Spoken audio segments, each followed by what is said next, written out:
We are welcome to the month of May. And what that means we have another session with our trusted lender, Tim Sisson. Sir, how are we doing today? I'm doing well, Billy. Thanks for having me again. It is As always. May, and we just now touched some hot weather, which is kind of interesting. I can't remember some days where I've been wearing hoodies on the baseball field in mid-May, but it happened this month. Yeah, and I think that's kind of kept the pollen down. That's my plus is at least our pollen seems to be down. I mean, there's a little bit of it, but not like in the past where you can sweep it off the hood of your car. It's been tiny bit. Yeah, not too bad. Not too bad. Now I just need some rain because as a domesticated father, my lawn is my everything. You mowed it maybe once, twice, several, just for fun. Several, just for fun. Probably not good for it, but I mean, I'm all about those lines, baby. We're supposed to be getting some rain this week, so we'll see how that goes. Maybe you'll get a chance here soon. But yeah, I'll be gone for it because remember, I'm taking my family to Disney World next week. That's right. That's good times. So make sure if you have any messages for Mickey, I'm happy to hand deliver them. No, I'm in a pretty consistent basis with Mickey. He and I know. I mean, we're good. We talk pretty frequently. Actually, it's funny. We skipped the Disney. We went to we did Universal Studio. Mine are a little older than yours, and so Universal Studio is more of the 10, 11, 12 age group. Yours are still pretty little. The Disney's still the thing. So we're in different seasons of our child upbringing. I like that about our friendship and our partnership that I'm in the wake of everything you do. So I just ask for advice every season of life. Yeah, Disney's a good time. It'll be fun. It'll be a lot of walking. It'll be a lot of crying, but it'll also be a lot of fun. It's worth it. I'm going to get credit for all the steps because I'm wearing an Apple Watch. So I'll get to pat myself on the back at the end of the day. You're going to set some records. Yeah, definitely going to set some records. 10,000 steps will be by 10 a.m. You'll be blow right by that. It'll be easy. No problem. All right, sir. Are we ready to get to the questions and update all of our fine people about how the housing market is going in the month of May and so far for the year? I am ready, my friend. Let's do it. So the first one we have is that we have seen the inventory rise. We're up 4.9% for this year. Have you seen that? Although the selling has gone up, have you seen buyer pre-approvals also going up? So normally the inquiries about pre-qualifying, it's very heavy in the early parts of the year. The January, February timeframe is always really hot with phone calls and people trying to get set up. And then it's sort of a coasting for the rest of the year. And what tends to happen is the perfect property comes on the market and it gets one or two people interested in taking that step because it's the property itself. It's not the idea of buying. It's that, oh my gosh, this house down the street that I've had my eye on for the last 10 years is on the market. Let's get pre-qualified.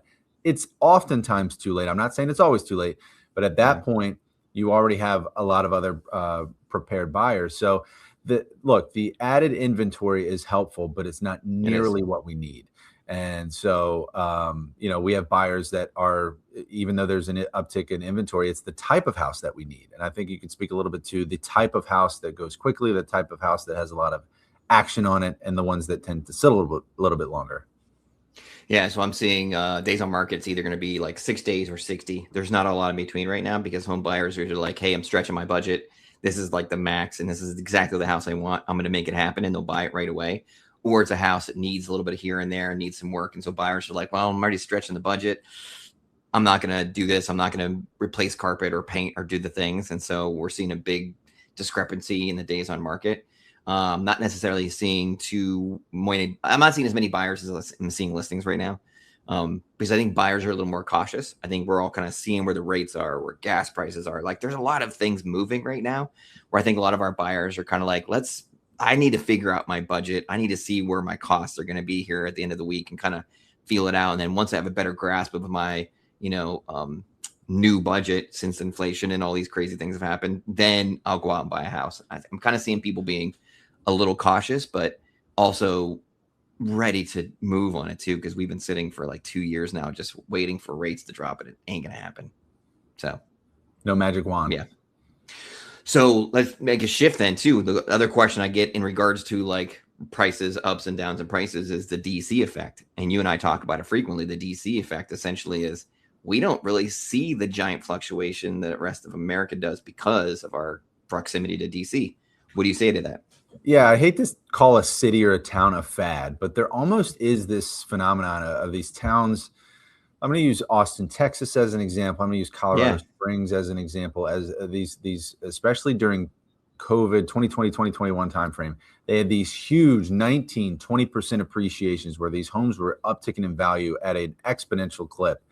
And then a couple of years later, not that there's an exodus of those towns, but it's what's the next one. Maybe it's a tech thing, maybe it's a tech bubble or something like that. And all of a sudden now those home prices are down 12%.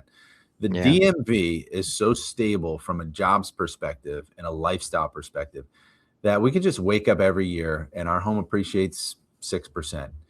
And it is a modest number, but you just know that it's not going in the opposite direction because people want to live here. They want to raise families here. Yeah. There's still multiple military bases that bring people here, and supply is still an issue. So, yeah, we don't have big boom or bust cycles. We're just very consistent, which is what I like as a resident Exactly. of Exactly. the state of Maryland. Yeah, usually I use when I talk to buyers a more moderate. I say, hey, listen, you're going to see even down years at least a 2% increase unless something insane happens, but kind of bank on 2%. And so my famous saying was when with buyers and they're like, oh, will this home increase in value or will I see the profit? I'm like, if not, just live there longer. And Yeah, like that's right. if you have a 10-year plan or a 5-year plan, and that's one of the very first things we do when we sit down with buyers, what's your 5-year, what's your 3-year? And if you have a 5-year plan to be in that house, like it's really hard to lose money unless something incredibly unpredictable happens. And so, if you're somebody who's more adverse or not as risk taker, plan on a 5-year, plan on a 7-year, plan on 10. Like it would be really, really difficult in our market to lose money because of the DC, because of the jobs, because of all this, the things that Southern Maryland brings. So And I agree with what you. what people don't understand is a majority of what we're doing right now are 30-year fixed mortgages. So you buy your house, you stay in your house, it appreciates at a very reasonable Yeah. clip, and you pay down your principal. Versus Yep. when the housing bubble burst, you had these interest only payments, these pay option arms where they were not chipping away Yeah. at people, and their home was going down in value. So it was a multitude of reasons. Now we have stability, and we're doing 30-year fixed mortgages where over time you're going to have a lower balance than what you started with. Yeah, they just got to be smart about it. Maybe do things like grab those tax refunds and make extra payments, or there's a lot of different. If you're really numbers adverse, then do those little things to kind of pay it down quicker. Or if you're just patient, wait the 3 to 5 to 7 years. Or if you're like, I need to get out of here in 3, then all right, cool. We're gonna pick something that needs a little bit of love, and a little bit of paint, a little bit of new cabinets, new. You know what I mean? Like we create the plan that fits the buyer, but the DC area definitely has a positive effect and really kind of supports us and makes our job a little bit easier. Sure. Another question, because I've been bumping into HOAs that are active and inactive, and there's been a lot of HOA stuff. How do HOAs affect the loan process? So an HOA itself is just you have to qualify with the payment. If there's a $100 a month HOA, we put that into your housing expense and make sure that you can qualify with that total Yeah. housing expense, including the HOA. Where it gets a little bit dicey is not necessarily HOAs, but condo dues. And so whenever there's a condo association, the rules for lending change, and all of a sudden you have extra documentation. You have to make sure that the condo is approved for financing, whether it be with Yeah. Fannie, Freddie, FHA, VA, whatever program you're using. And then we do a deep dive into the association itself. But if you're just purchasing a single family or a townhouse and it just so happens to have an HOA, there are no real restrictions from a financing perspective so long as you qualify with the amount. Okay. Yeah. So, and the other part, what I always tell people or warn people, like when you buy and you have it approved and you have your numbers down pat, HOAs and taxes tend to go up, or maybe even insurance. So, like, kind of give yourself a little bit of a buffer. And a lot of times people will say, listen, I'm going to get a raise in 5 years or a raise in 2 years. Like, all right, cool. That HOA is probably going to go up. Like, I've never seen an HOA actually go down. So Right. you gotta kind of prepare for that too. It may not be drastic, but it's definitely go up. So build yourself a little bit of a buffer. And then these days, which I love to do, is I love getting copies of those HOA docs, the deeds, all those different things we need, and I plug it in the Chat GPT or like Claude or whatever your favorite AI is, and it reads it so much faster. And you can ask it very specific questions. Can you find me restrictions on cars? Can you find me restrictions on like pets? And it rolls through there really fast, gives you page numbers, and so you're not sitting there having to read a 200-page HOA document. Like it was painful, and it's all in legalese. And so now we can get copies of those things. We can read through them really fast. We can really ask it questions and stuff too, which is really nice. And one of the better uses for AI these days is going through those HOA documents. But yeah, it's good to know that it's not going to have a real effect it's going to have more of an effect on your personal life and your business, like having work trucks there and things like that, not necessarily loans. Yeah, that's correct. We don't even ask for the covenants when there's an HOA because it doesn't necessarily impact financing. Now, if again, the condo piece, as soon as you step into the condo realm, now it's a completely different ballgame from the documentation that we need for the association. Yeah, that makes complete sense. Now, let's take a step back and talk about some first-time buyers. When you meet with first-time buyers, of course, when you meet with all your buyers, I'm sure you go through a little procedure and talk to them because, I mean, people only do this every 5, 7, 10 years. So I'm sure you re-educate them and show them some things. But what are some of your favorite strategies or talking points when you sit down with first-time buyers? Well, first things first, I say it all the time on these videos. I'm still meeting a lot of clients in person because the conversation just goes differently. And if you apply online and we do things from afar via email, things get missed and they will always come up later as a confusion point. And I don't want that. I'd rather turn confusion into clarity as soon as possible.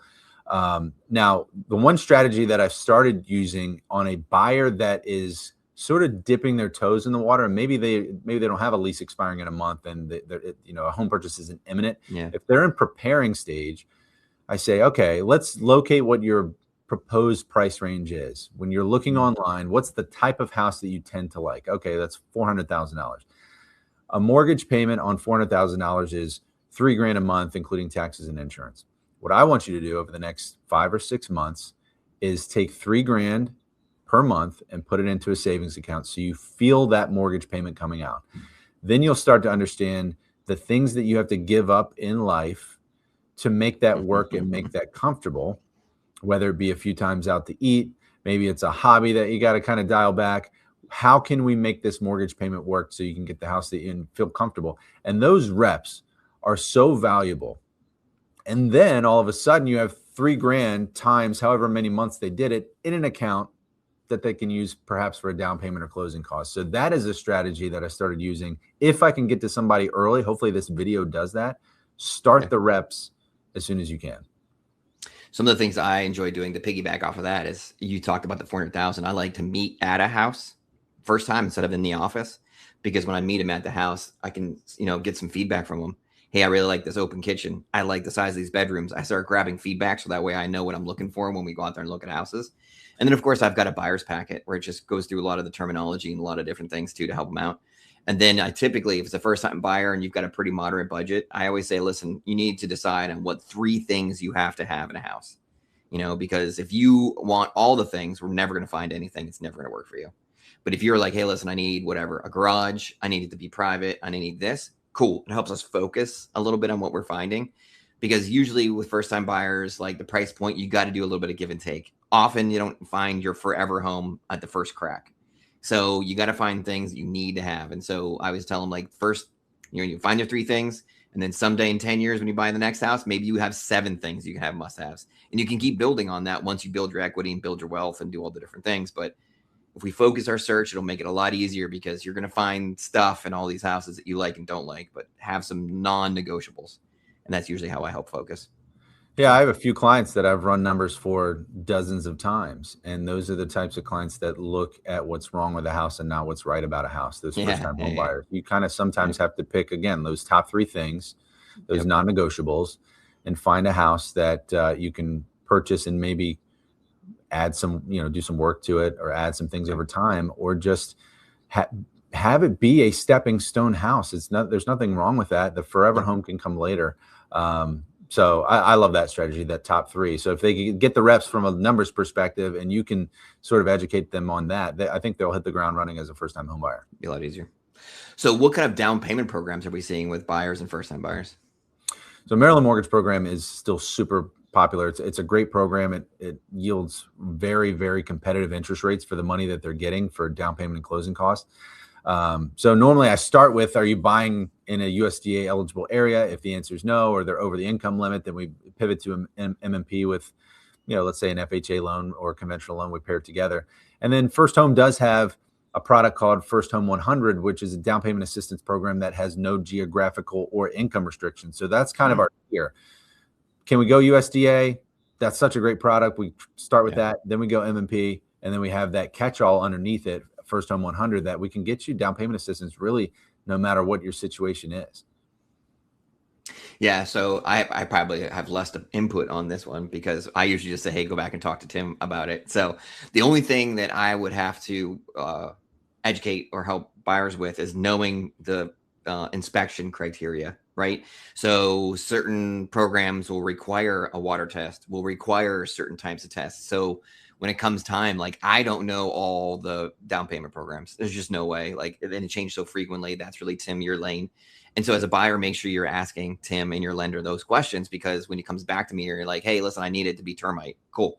We'll get that one done. And really that's really the end for me, because I want to make sure that we're meeting and checking all those boxes for those loan programs, but they change enough or they update enough or the criteria changes enough that really it's a Tim and buyer situation where you're helping me making sure I'm meeting all the requirements.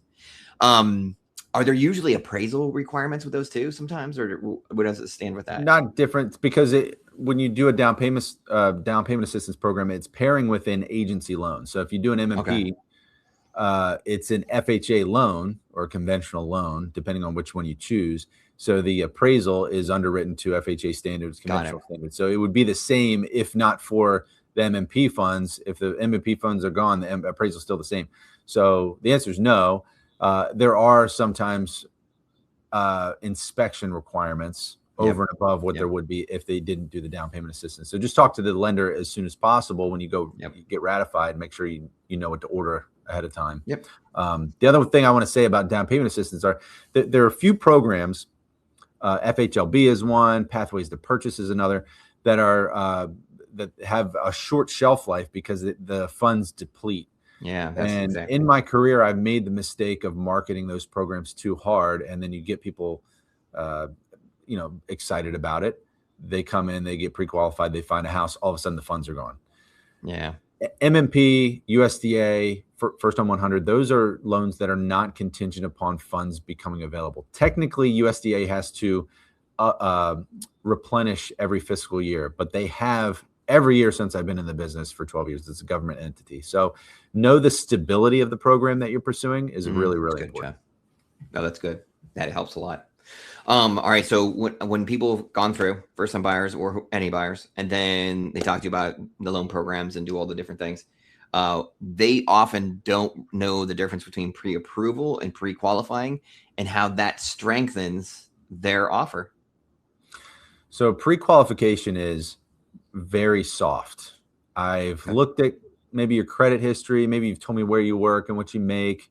I have a general idea of what you have saved. A pre-qual can be done in a matter of 10 minutes. A listing agent, and you can kind of speak to this, you want the lender to say, I've looked at their pay stubs. I maybe have gathered tax returns if their income requires it. I know exactly what their savings is. And I also know whether or not they're contingent upon a home sale or receiving a gift or anything like that. All those little skeletons in their financial closet, that is a pre-approval. A pre-approval is I've looked at everything and I've combed through it and I've probably run it through an automated underwriting system and gained an approval. When you have two offers that are very similar in numbers and one is a very soft pre-qual and the other is a pre-approval, you take the pre-approval all day long because you know that you've now mitigated potential risks for your client as the listing agent. You've mitigated those risks because the lender on the other side has done their due diligence. That's what it is. It's due diligence with a pre-approval, not necessarily a pre-qual. So yeah, my answer is going to be painfully unprofessional. So I usually go off of my buyer, and if I know who they are most of the time, and if there's somebody who's like on it, like they very organized, very on the ball, I just assume that they've had that conversation and they're pre-approved with you.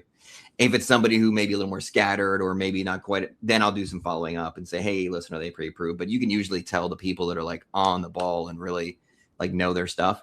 And as I receive offers, it's the same way. Like if I get an offer from an agent who brings me a Sisson pre-approval, I know it's good. I'm not going to follow up. I'm cool. But if it's like, a pen fed from, some other place. I'm going to follow up. I don't know this guy. I don't know what's going on. I'm going to do it. So I unfortunately use a lot of the connections and the people that I know to kind of determine whether I should be following up or not, which is not the right way to do it all the time.